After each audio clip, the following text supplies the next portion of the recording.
Hello, Mr. Orange. This is now my fourth time trying to record this video. As you can tell, I'm not the best with technology, or maybe it's just the habit of being a little stubborn. Well, hopefully this time I get it through. And as I know you're a smart Christian, so have at it, Mr. Orange. Let's see how books are comparable to genomes. Imagine you wrote a book. It's a novel about a bluebird who is actually a secret agent with MI6. It's called The Nest Is Not Enough, and it's the follow-up to your runaway bestseller, Goldfeather. It's a real page-turner, and is... So far what we knew about you, Mr. Orange, is you're really good at telling stories. You're really good at making stuff up. Well, let's see how good you are with facts and generally making sense. Is doing very well with the youth market. But at the start of the Christmas holiday retail season, roughly September 4th, the printer makes an error where they produce a version of your book with Chapter 7 twice.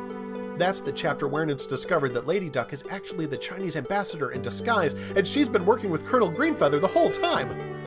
Did I forget to say spoilers? Damn it, not Colonel Greenfeather. I always knew that rapscallion was never to be trusted. Ah, well, it's too late now. So the book includes chapters 1 through 6, chapter 7, then chapter 7 again, and then chapters 8 through 10.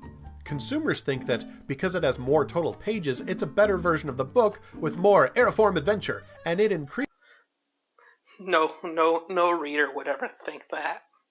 A lot of readers would sit there and pick up this book and get to chapter 7 the second time and think, what kind of monkey made this?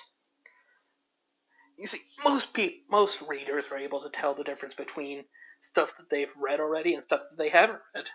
So when they see that second chapter 7, they'd be like, okay, I'm not doing this, and then they'll just skip through it. Increases your sales.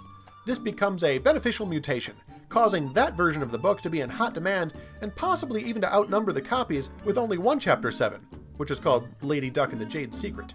However, this addition of another Chapter 7 is not an example of an addition of information, because no new information was added to the book. Chapter 7 already existed before this error was made. The second, Chapter 7, doesn't tell you that Lady Duck isn't actually the Chinese ambassador in disguise. It's a duplication of the original chapter. Yes, that very much is true. However, you see, genetics and mutations don't really work the exact same way. So let's say you get a duplication for... let's say your tailbone, and it mutates a little bit so that it says grow the tailbone 2 inches longer. Over time, if it keeps going on like that, eventually what you're going to end up with people with tails. I'm going to keep to this point because it's going to come up later, but for now, continue on. Yes, there are more total words in the book and it's more total chapters, but no new information. One of the frequent errors made by pro-evolution apologists is confusing new genetic information with an increase in nucleotides, which are DNA letters, or the number of genes, which are DNA chapters. When a bacteria duplicates a pre-existing gene, the result is a genome with more nucleotides than the previous generation and more total genes, just as the deviant copy of The Nest Is Not Enough has 11 chapters and not merely the original 10. However, like the printing error, the replication of an existing gene is not new genetic information, because it is just a copy of a gene which was already there. It's a copy of something which already existed. In order for evolution to happen, there must be an addition of new genetic information to a genome. For instance... No. I'm not a scientist, I'm going to point that out right now, but no, that is not 100% true. Evolution can happen via losing certain aspects to yourself as well. For example, and Professor Stick has pointed this out to you, the whale. It has little feet bones. Now, you might ask yourself, why is that relevant to it? Well, it would point out that at some point maybe it had feet. Maybe it was more land-based.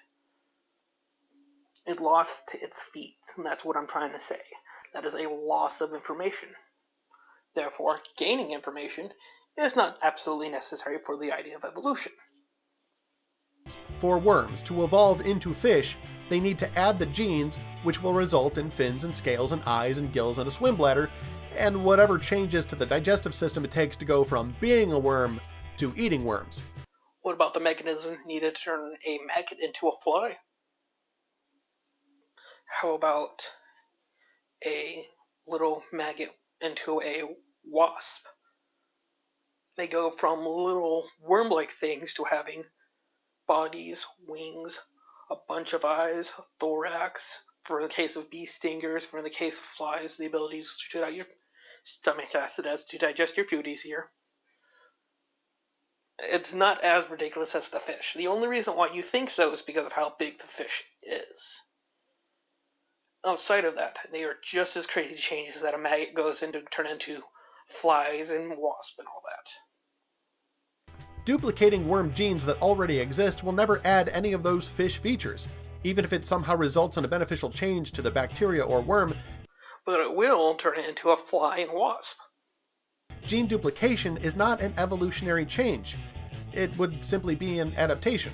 I had an evolutionary apologist try to school me in the many examples of evolution in action, assuring me that all I had to do was a little research, and I would find lots of examples of new genes being added to existing genomes in bacteria, thus evolution.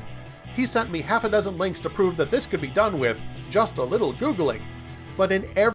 And how is he wrong? Again, I am not a scientist, so all I have to do is the stuff that I see and just pure logic. Now, remember that girl with the tail that I pointed out earlier? Now, imagine if she had a bunch of kids, and those bunch of kids were to go out into the world and go to different countries and have their own kids. About 7, 8 generations later, you have a world of people with mostly tails. That is evolution. It is how it works. You can't tell me it isn't, because as I just pointed out, there are people in the world who have grown tails. Every example, the papers explain that the addition to the genomes was gene duplication. A couple of them even mention this in the title of the paper.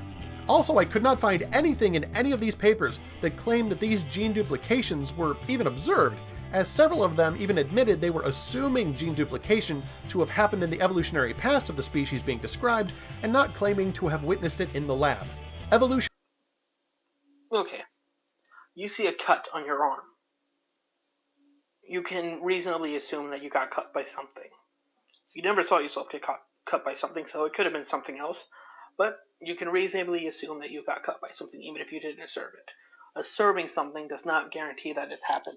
You're going with the idea of Schrödinger's cat. Sorry? I'm not the best for pronouncing words sometimes. But you get it. Schrödinger's cat. The idea that something doesn't exist because it's not observed, that it's in both states. Well, I'm sorry, good sir, but that's not how this works here.